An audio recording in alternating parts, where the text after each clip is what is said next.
Welcome back to the Human Beauty Movement podcast, everyone. This is the show that shares life lessons from beautiful humans. Manifestation has become a buzzword in popular culture. So many people struggle to create meaningful change in their lives. Is it because we're doing manifestation wrong? Well, we're going to find out. Maybe, just maybe, we are simply disconnected from the very thing that is trying to guide us. Today's guest believes that our sensations, our emotions, and physical experiences hold the keys to purpose, fulfillment, sustainable success, and even manifestation itself. Joining us today is Anew Anderson. Anew is the CEO of Somatic Coaching Academy and co-creator of the sensation-based motivation coaching method. A former child performer in New York City, Anew transitioned from the stage into health and wellness. Today, she's built multiple wellness centers and international training institutions and has trained more than 75,000 professionals worldwide. Wow. She's the author of Find Your Soul's Agenda and Manifestation for Dummies.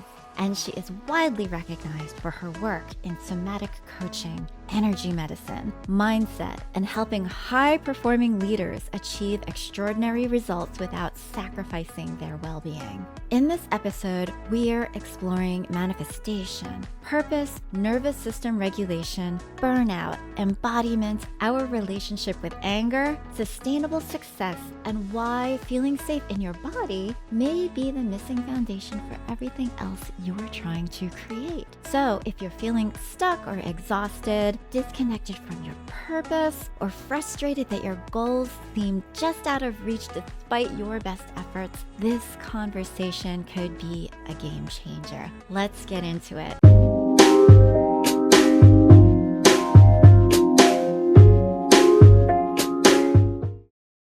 Welcome to the show, Anew. Jennifer, thank you so much for having me. I really love your show and I'm really excited to be here. I'm so excited to have this conversation because it is going to change lives. I absolutely feel that way. Before we go anywhere, I want to know from you, what do you think is like the biggest takeaway you hope that people listening will walk away with after hearing our conversation together? I love that you asked me one of the questions that gets asked at the end, at the beginning, so we can just set the whole thing up, right?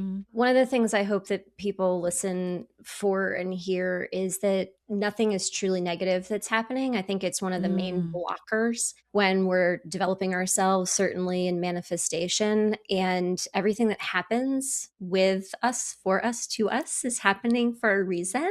And we can use it for our success. When we see it, things that happen as negative, we block our ability to see how things can be successful. So I hope as people are listening to our conversation, they can hear that. Oh, wow. That is really, really compelling. And I know that you're going to show us some techniques and we're going to talk about all of those things that are blocking our ability to get what we want in life, to live the lives that we want. So let's dive in. Aside from the fact that we might be thinking negatively, why do you think that people have these big challenges about manifestation? Is it something that they're misunderstanding, or is it something that they're just oblivious to? What do you think is some of the other things that people are getting wrong about manifesting? I think there's a number of things, but one of the things that I think is really going right is that people do want something different for their lives. So when people think that they don't know what they want, honestly, that's pretty easily cleared up by seeing what's happening that we don't want in our lives. But sometimes people think that they don't have the desire. If they had the desire, wouldn't it be working out? I don't see it like that. One of the main things that blocks folks who are learning about manifestation, specifically in manifestation texts, in books, is that there's always something about emotion in there and how positive emotions, you need to feel positive emotions. This goes back to what I was saying about negativity. Yeah. People get on themselves when they think, well, my negative thoughts are getting in the way, or my negative emotions are getting in the way. And we think that we have to be positive all the time for it to work out. And that's just not true. So emotions are an important ingredient in manifestation, but they can also really get in the way. And our judgment about our emotions and thinking we have to be perfect all the time, it gets in our way as well. I also think that's from a personal standpoint, how we approach manifestation, but also I think we've got to give some credit to a lot of the stuff that's been written about manifestation has been written in a little bit of secret code. And I get it because it's fun to write about the mystical things and like there's secrets in this book and maybe you'll find them. And even in Ironically thinking called The Secret. the secret, right? Totally. The secret. The special people know about it and all this stuff. Mm-hmm. In Think and Grow Rich, when you read that book in the beginning, it says something like, there's a powerful secret in this book. And after you read it, perhaps you will find it out. And I remember listening to it for maybe my third time on audiobook and thinking to myself, I'm pretty sure at the end they don't say, and by the way, this was the secret. This like, is it. did I figure it out or not? So although the mysticism of it is fun, it can also be really frustrating for people. So did I decode it? I mean, manifestation in our subconscious and what's going on in our subconscious is hard enough to navigate.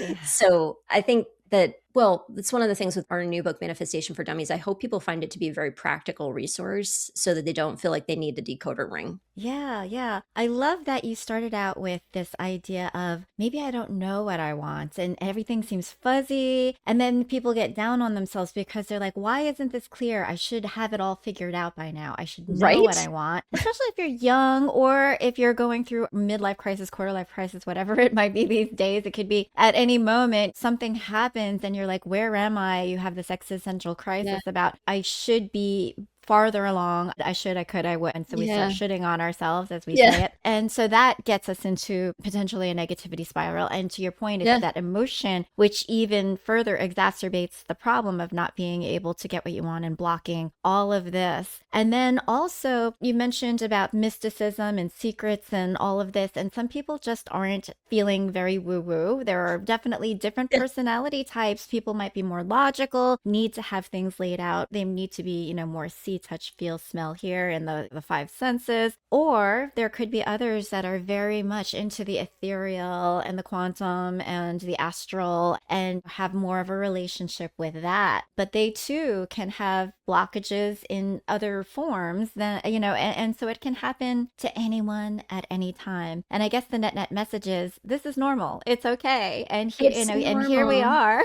Yeah. It's all normal, right? Like Mm-hmm. humans, we all do things differently. That's one of the things I love about your podcast is really highlighting the beauty of being human. And we all have the things that interest us most, and our desires are different, and the ways that we go about things are different, and the way that we learn things are different, and what it looks like when we're in resistance to change, or we're confused, or do we shut down, or do we fight? Like all of these things are different, right? And so each of us is going to approach everything differently. And I think when we can have as much curiosity as possible around the process and ourselves, well, it makes the whole process more enjoyable along the way too, doesn't it? It absolutely does. A good sense of humor, that positivity. And to your point, that was one of the things where, and I had read The Secret, Napoleon Hill, Abraham Hicks. I just inhaled Abraham Hicks for years and years and years. And I thought, okay, well, I don't want to do the shadow work. I don't want to do the negativity. I'm going to shy away from that. I'm going to, you know, put my head in the sand when it comes to all of that and then just focus on the positive. And I guess that is good for somebody that really is in a very negative way. And I think that at the time I was in a very deep depression. And so that sort of thing actually was helpful at that moment in my life. But there came a point where I felt like,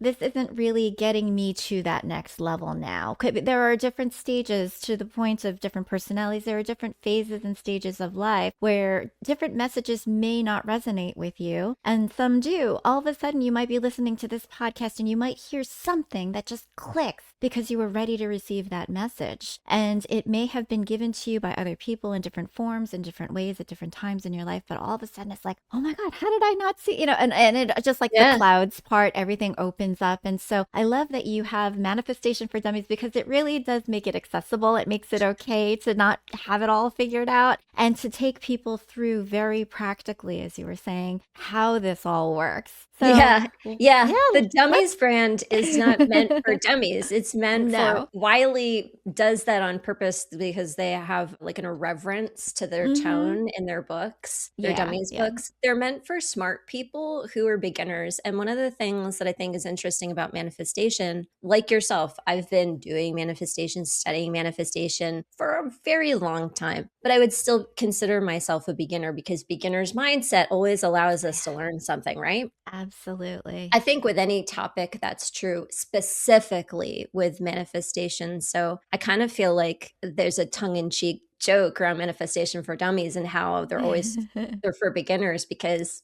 aren't we always beginners when it comes to Yeah. manifestation and our learning process? And hey, for those of you who also love to listen to Diary of a CEO, Steve Bartlett, he's so great at Yes. this because he's like, please tell this to me, explain this like I'm a 5-year-old. And he asks the simple questions that everybody wants to ask, but feels maybe too Yes. egoic or proud to ask because they're like, oh, I should know this. But Right. he goes in and asks those questions because you may hear something in the answer that takes it in a different direction or explains it so that everything else makes a bit more sense and you Yeah. can digest it and learn, truly learn like a beginner. And I do embrace that beginner's mindset. I absolutely love that. So getting into manifesting, we talked about positivity, potentially framing negativity into lessons, right? Things that we can learn from. There's never winning and losing, it's winning or learning. I think Yeah, that's right. something that we like to Yeah, say, and then there's more winning and winning afterwards. exactly. Yeah, yeah. Now, a lot of times people try to manifest from their minds and they tend to ignore the emotional side or ignore what they're feeling in your body. And here you are, a somatic coach. First of all, can you explain what a somatic coach is or what somatic Yeah, means, yeah, 101, and yeah. then talk about why we tend to ignore our bodies? Yeah, we could talk about that for a really long time, couldn't we?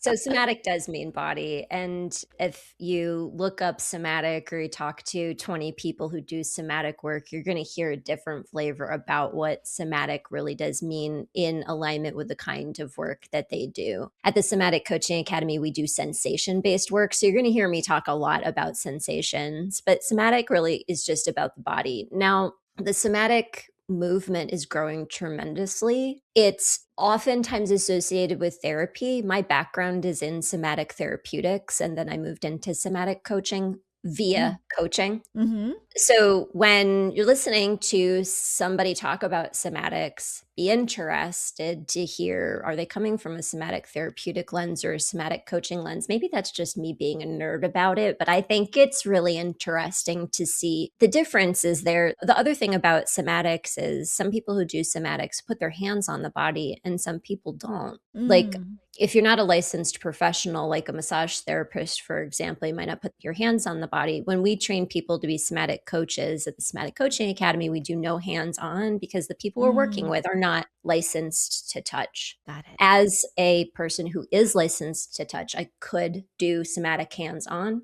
I don't anymore, Mm. but I could. Okay. So, Got it. anyway, those are some of the distinctions. I think from a standpoint of, well, first of all, why don't we tap into our body on a more regular basis? I think it really goes back to this idea of the body mind split. And as humans, we do kind of traditionally take so much pride in this big, beautiful brain of ours and how it differentiates us from animals. And we don't want to be like animals. We want to be able to control ourselves. We want to be able to make higher Mm. level decisions and things. There's so much distinction that's in the body mind split that we don't even hear ourselves talking about it anymore. Like, for Mm. example, one of the things that comes up all the time when I'm speaking or teaching is people want to know questions about the difference between the mind and the body. And Mm. I'll start to open up the conversation to the fact that the body is also the mind, but that's just not how we talk about things, especially in the US. And so it takes people a head scratch and kind of like to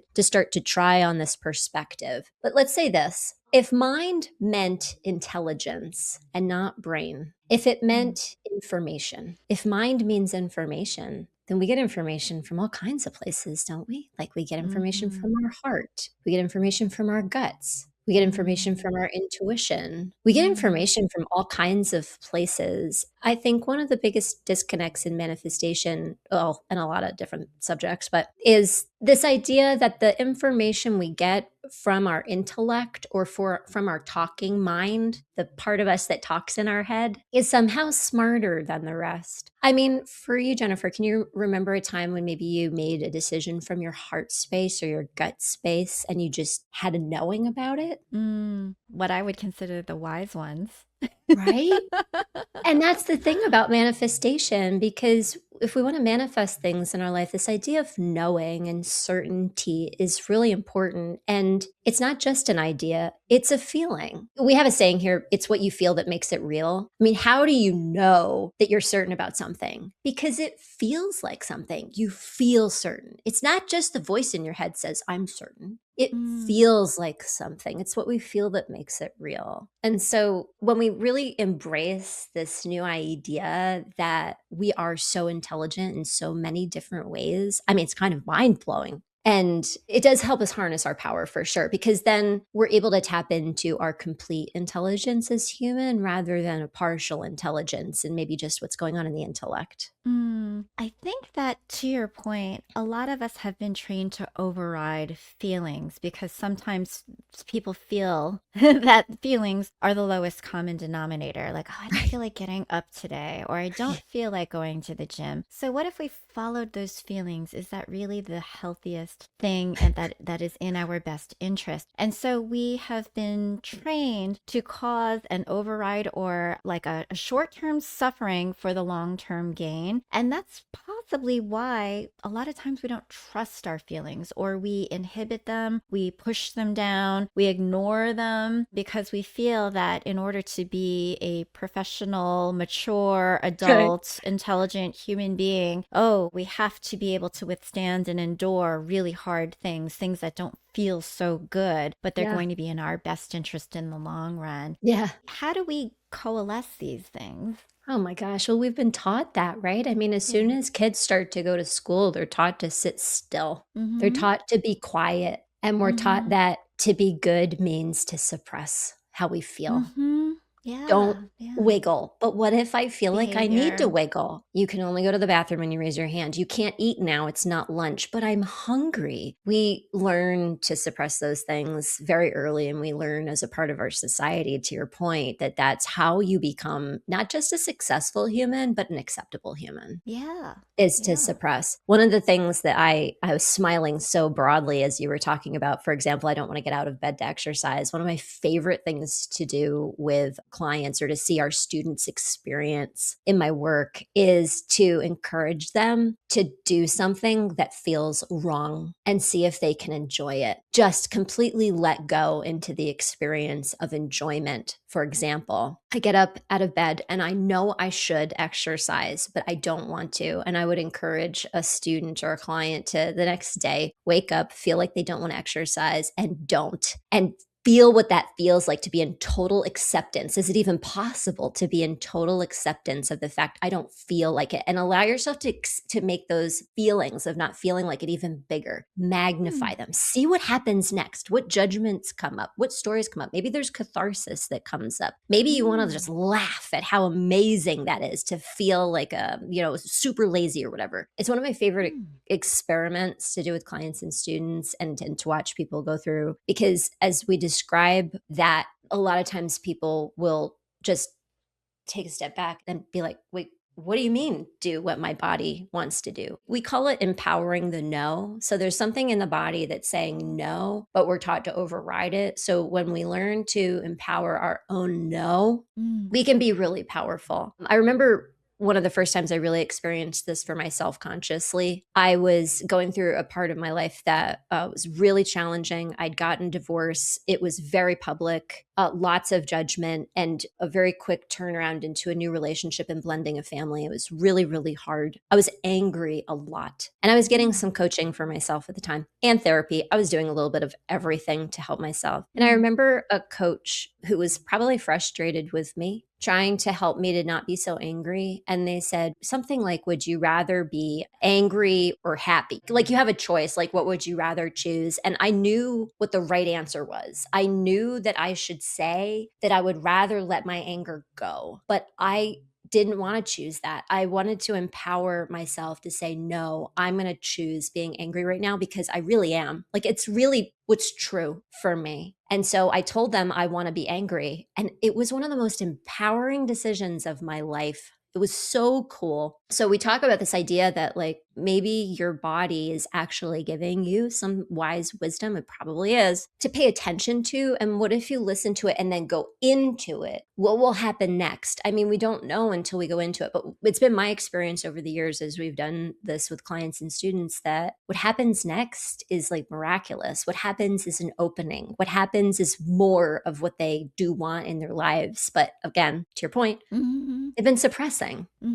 Wow, that is really powerful because I think that a lot of times looking on the outside, it's hard to see somebody that you love angry or sad or frustrated. And a lot of times we want to be like, oh, just cheer up. Or, oh, be happy, or some way to either numb it, forget about it, push it aside, just go for the better feeling thought, as Abraham Hicks loves to say. But going into it, and I have had others say the same thing. So there's got to be some truth here, y'all. There's got to be some truth about going into that feeling, letting yourself feel all the feels. Yeah. And then somehow your body knows how to make it dissipate. It does feel a bit like release, catharsis. Sometimes you just gotta cry. Sometimes you just gotta scream. Sometimes you just gotta have that emotional release, that anger. And in some cases, a lot of therapists will say anger is actually better than depression because at least it's motivating. It's something that's going to get you on fire to do something about something potentially. Definitely. So there is energy around that. But you really think, okay, let us embrace that anger. Let it, like, what does that really mean for people who are used to just saying, you know what, I'm polite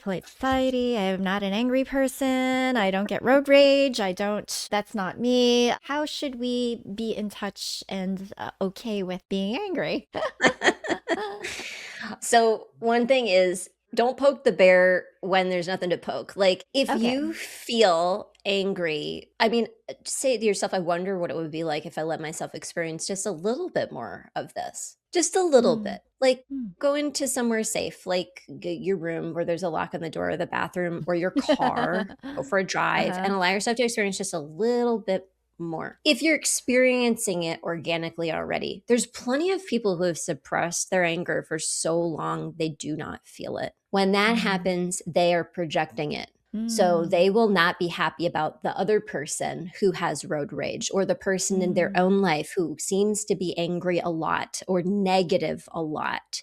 And we've suppressed it so far into our subconscious that it's not okay, that we end up attracting other people in our lives that have that opportunity for us to grow. And so I've done plenty of this, by the way, in my own life, projecting. I get it. It's a protective mechanism.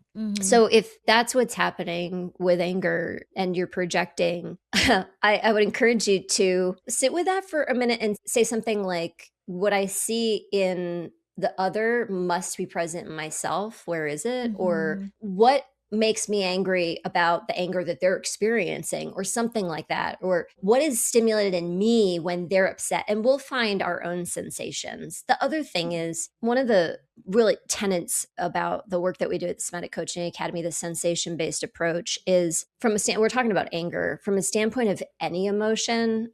They're constructs. The emotions that we are experiencing are constructs that we learned, just like any other thing that we learned. We learned what anger means, or what happiness means, or sadness means. We learned the context around what it looks like when I'm angry, which, by the way, Jennifer, might be different than what you learned from your conditioning around that. And so we can get very judgy about emotions and what emotions we're feeling and why and all that stuff. So one of the key things people can do, no matter what it is that they're experiencing emotionally, is to cue in with the sensations that they're feeling and really connect with their body and ask themselves, where am I feeling something and what does it feel like? So for example, if I'm in a relationship and I'm getting really frustrated and I want to help myself to free myself from whatever confines I'm under this spell as well, I would think, where in my body do I feel something and what does it feel like, rather than how can I express my anger better? And so let's say that I felt in my chest, I felt heat. And Mm. so I would allow myself a minute to feel that heat in my chest. For some situations, it will dissipate. It's not going to be around a whole long time. For other situations, the sensations get stuck. So if we sit with them, they don't really go away. They're actually continually reproduced. We keep reproducing them. And if that's happening, it's because we have patterns, again, of conditioning that we've learned that are stuck in our subconscious, in our bodies, and we can unravel those with work. But it's the sensations that actually help us to deconstruct the box that we're in around the emotional constructs that we're experiencing.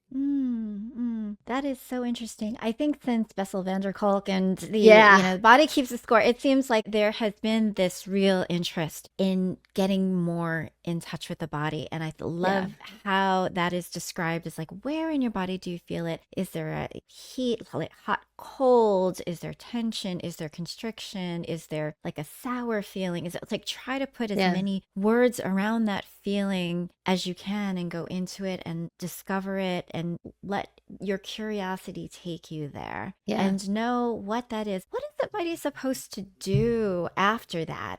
Is there any guidance for, okay, I feel this. It doesn't feel good. Now what? What do I Do we do? just sit with, yeah, what's going on? Yeah, I know that it's a popular advice to sit with difficult emotions, and I know how hard that is, and I know how frustrating that can be, Mm-hmm. especially when they feel stuck. So one of the things that I tell people is really do see if it's stuck. Because if you sit with something for a minute or two and it's not passing, then it really is because there's some kind of pattern going on in your nervous system. Mm-hmm. So, as much as I would love to give people like hot tips and easy takeaways, that's really a sign that if you get some more help with it, that you'll be Mm. able to deconstruct that pattern and do something.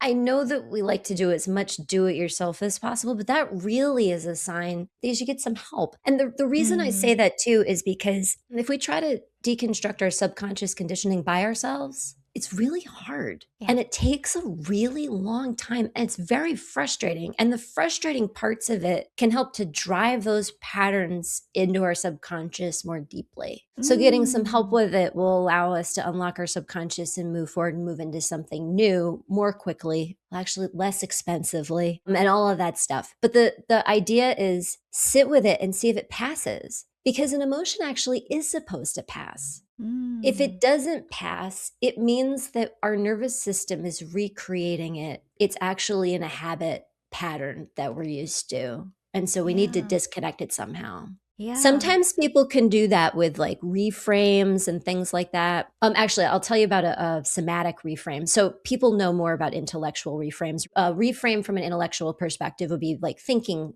different about a situation. And then maybe if I think different about the situation, I'll feel differently and off I go, which is fantastic. Intellectual reframes work sometimes. If they don't, try a somatic reframe. We call this negative pattern disruption. So what you do is you get up, feel your feet on the floor, and you do a shake and a wiggle and really like Taylor Swift, shake it off kind of Shake it thing. off.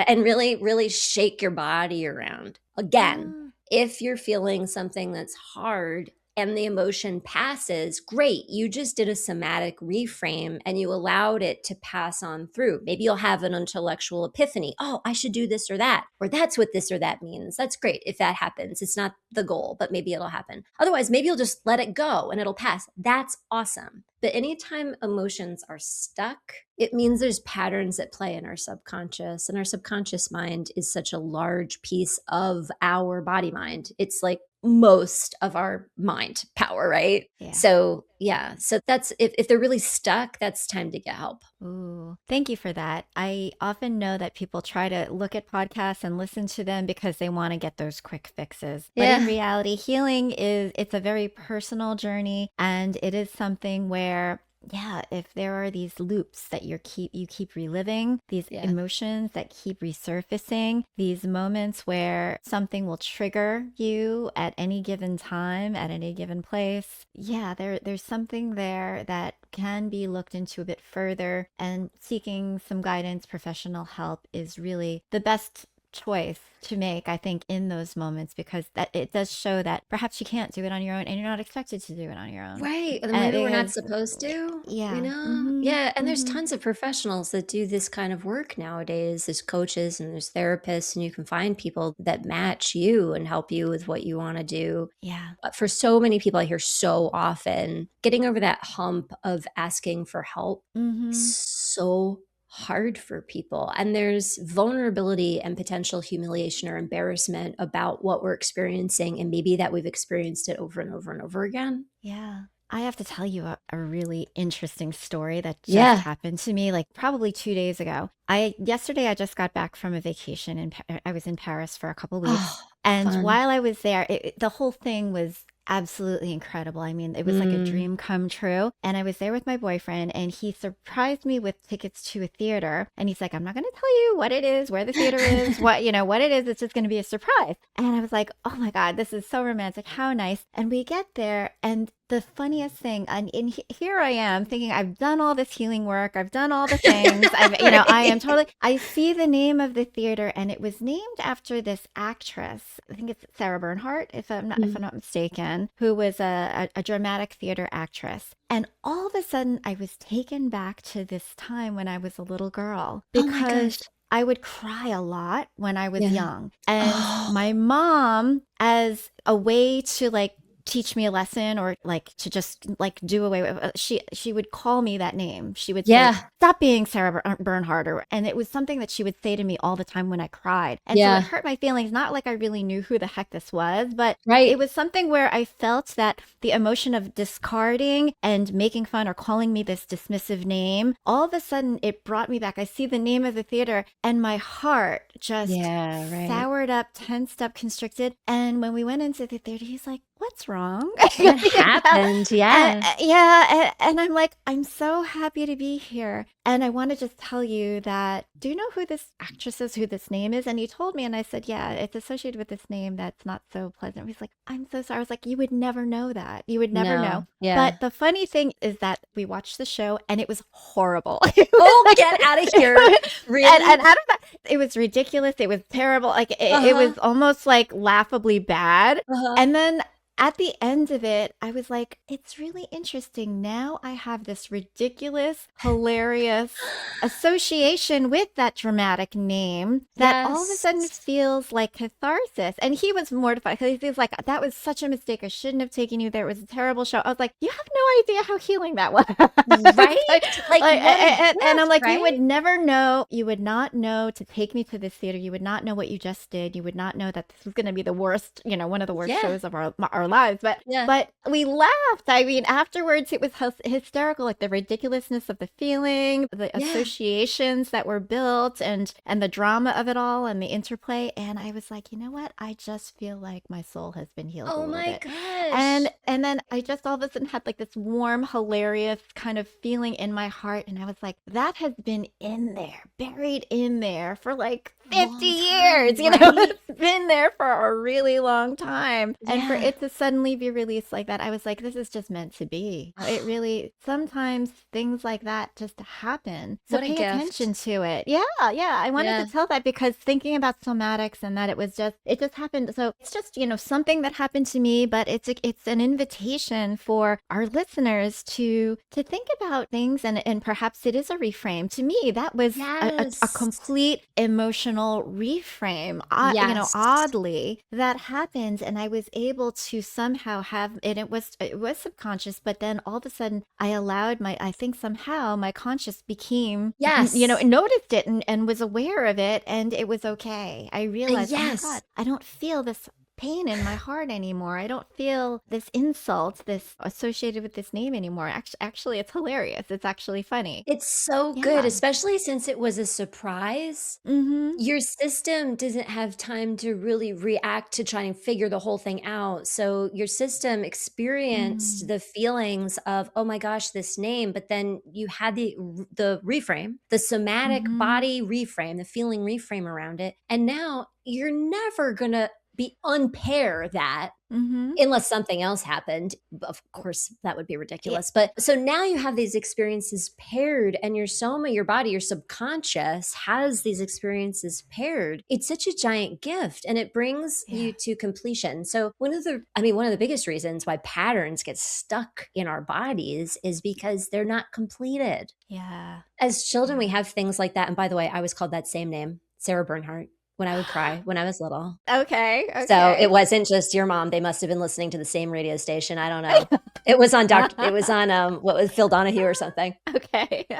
So those patterns get stuck, but we're kids and we can't make sense of the whole thing. We can't understand not only who is that? Where is it coming from? Why am I being called that name? And we can't understand the experience that the other person's having during that whole episode. I mean, that happens when we're adults too, but without completion and the whole story around things, we can't bring resolve in our body. And so things get stuck on repeat. So what a gift, and how cool it was that it was a surprise, because your subconscious didn't even get the time to go through all of the processing around it. It just got paired with something new, and now you'll have that new experience. It's really a neat story. Yeah. And it was a gift because there are things in our backgrounds which really cause some sort of shame. And sometimes it's to your point, when you're a kid, it's hard to articulate, it's hard to have words for it, but you just feel bad, and sometimes you don't even know in your body how you feel bad, but you know, it's just like that you just globally feel not good. And so, you know, as adults, we can perhaps partition and create more intricacies around those feelings. And, you know, a journal is always a nice thing to do. And maybe we can sit with ourselves and then also have somebody like a professional coach, a therapist, a healer sit with you and really help to kind of tease out these emotions and really work through them in that way. But I think that the big word shame is such a big, it's such a huge part, of how we feel about ourselves, feeling bad about ourselves, not feeling worthy. And you tend to say that you don't like this phrase, own your worth. And that really caught my attention. And I was really curious if you could explain that a little bit more about why that's not such a great thing for us to think about. Is like, are we worthy? Should I own it? Should I remember who I am? You know, what is it about those things and trying to overcome shame that might not be the best? Yeah, good question. Yeah, it's a bugaboo of mine, own our worth, because for some people it works. But for some people, they have a really hard time overcoming that idea because, to your point, they really are so shame-bound internally. Somehow they know, they're certain in a way that they're not even conscious of, that they're a shameful being, that they should be ashamed. And they don't even know why. And shame is a part of how we condition humans, meaning how we condition kids, especially I think in our generation. You know, parents these days are getting a little bit better about those kinds of things. But shame was used with so many people to help to condition behavior. And as children, we're always trying to buy our safety because we're dependent on our grown-ups to survive. So our subconscious will accept shame as a way to stay safe, and then it goes in us so deep we don't even know it's operating. So for folks who really do have shame binding in their subconscious, if they hear own their worth and they can't get on board and they can't like do it, all of a sudden it reconfirms that they're wrong, or they're doing something wrong, or they're just not worthy of love or wealth or attention or whatever. It reconfirms the subconscious story about shame. So it's not my favorite approach. I do love to encourage people when they've heard that thing about owning their worth and they haven't been able to do it, that of course they haven't been able to do it, because that's totally normal. And as soon as people can recognize that they're normal, they can start to let go of some of the shame binding and talk about why it might be that that's been hard for them. And then off they go. But again, we need to get these things out. We're suppressing so much to be accepted, to be normal, to be beautiful, to be successful, whatever it is that we think is going to help us to live the life that we want. And it gets messy in there. So to be able to let those guards down and be able to say whatever you're experiencing in your mind, in your body is normal, allows us then to open the door for a different experience. That is so intriguing. A lot of us have been conditioned because being part of a social network, of being part of the tribe, it's part and parcel to survival. It's Yeah. how we have been able to keep ourselves protected. It's fitting in is, i.e., better than standing out or being the odd Yeah. one out because you might be ejected from the tribe. So I think there is this thought, how in this day and age then, if this is what I'm intended internally to do or to how to behave in order to be accepted, to have approval and to survive, frankly, from a social or just even a physical standpoint, how is that reconciled with who I truly am?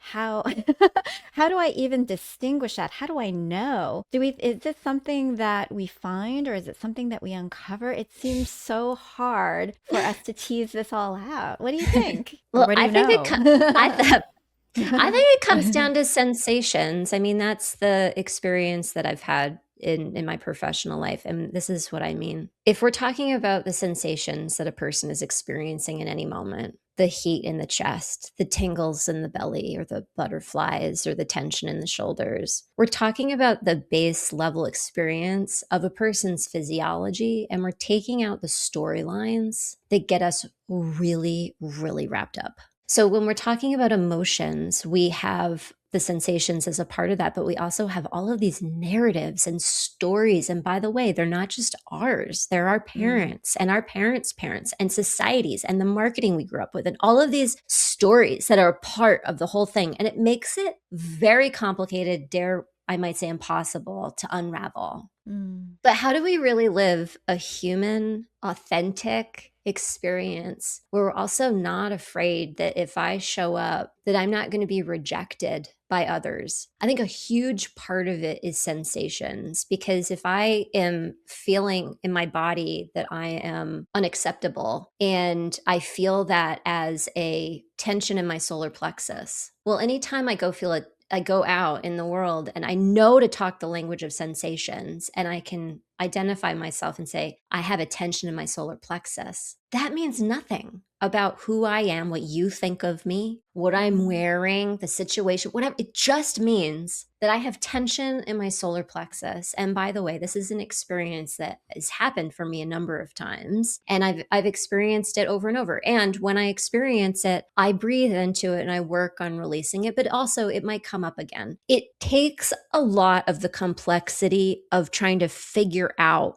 intellectually what's wrong with us, because there is nothing wrong with us. Our physiology is meant to give us signs and signals. It's meant to learn so that we can have patterns, so that it can be very efficient. That's how our body works. And so when we tap in with our physiology, we're able to have a different experience of life. We also love to pair the somatic teaching with the natural laws of the universe, which different people will teach them different ways. We have a certain way we do it here, just so there's common language at the Somatic Coaching Academy. But different books you read will have information about the natural laws. Abraham Hicks, they talk about the natural laws. They'll talk about it in a different way than like Napoleon Hill will, but he's still talking about natural laws. Understanding ourselves as a part of the natural laws, my experience has been that it puts us in relationship with nature and the creative force that has created the world, so that rather than ask, am I normal? Will Jennifer think that I'm normal? Will the listeners think that I'm normal and accept me? Rather, we can put ourselves in relationship with nature and think, I'm natural. Jennifer's natural. The listeners are natural. And each of us expresses that naturalness in different ways. We can start to let go some of that myth of, if I'm normal, I'll be accepted, and see ourselves more as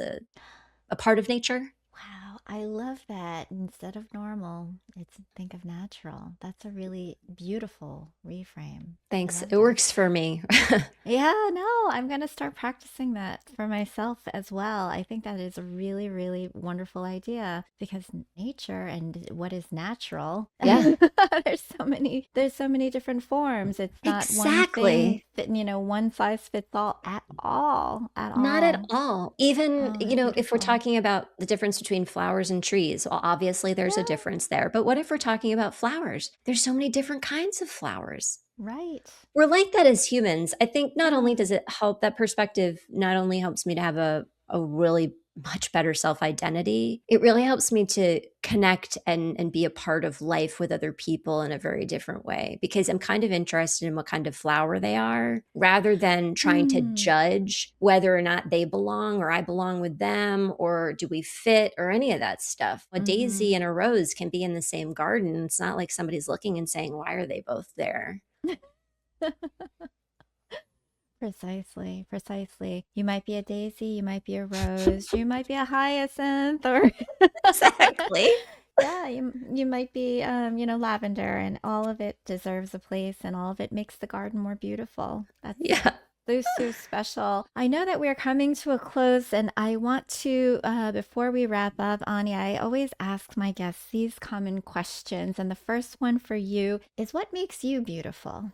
When I was a kid, I was in the performing arts, and I was really highly valued for my physical appearance. And it didn't occur to me until I reached middle age and I started to see some effects of aging, how much that impacted me. Because 20 years ago, I would have thought to answer that question from a standpoint of my appearance. But what I've really discovered is that what makes me beautiful is being honest about the experience that I'm having on the inside and talking about it with other people and relating. Like, when you tell me a story, to be able to relate based on what's going on with me. So it's this honesty, this genuineness, and I think that's what really makes me beautiful. I won't say that what makes me beautiful is that I'm beautiful on the inside all the time, but when you see that even how we conceptualize what's ugly in us defines what we think is beautiful, we can see that somehow it all really has value. Yeah. So that, I think that's what makes me beautiful. What a fantastic answer. Thank you so much. My next question is, what do you think that it means to be human?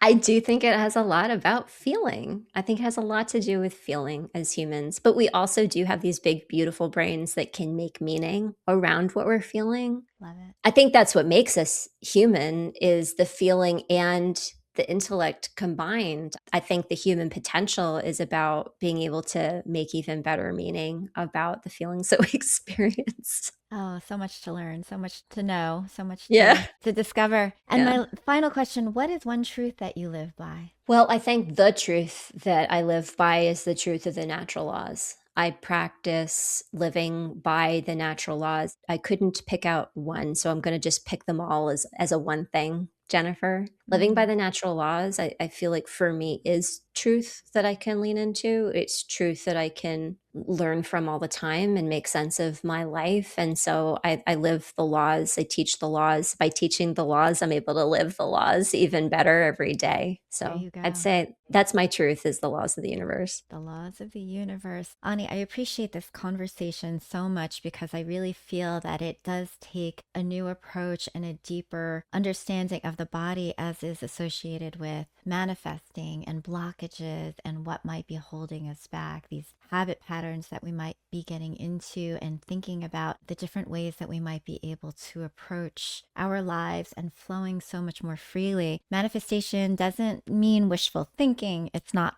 positive thinking all the time. It's not forcing outcomes. It's more of a relationship with our bodies, our emotions, our purpose, and ultimately that relationship with ourselves. So those who are listening, I know that all of us are navigating modern life and simply the challenges of being human. And so this feels especially meaningful for so many, because I don't think that this transformation happens by doing more. It really might be more about listening more deeply to that wisdom that has been within us all along. So I really appreciate it, Ani. Thank you so much. That is beautifully said, Jennifer. Thank you.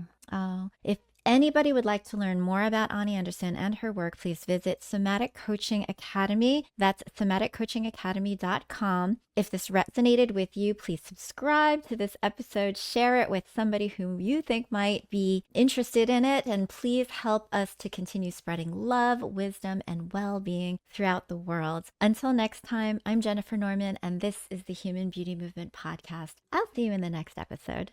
Thank you for listening to the Human Beauty Movement Podcast. Be sure to follow, rate, and review us wherever you stream podcasts. The Human Beauty Movement is a community-based platform that cultivates the beauty of humankind. Check out our workshops, find us on social media, and share our inspiration with all the beautiful humans in your life. Learn more at thehumanbeautymovement.com. Thank you so much for being a beautiful human.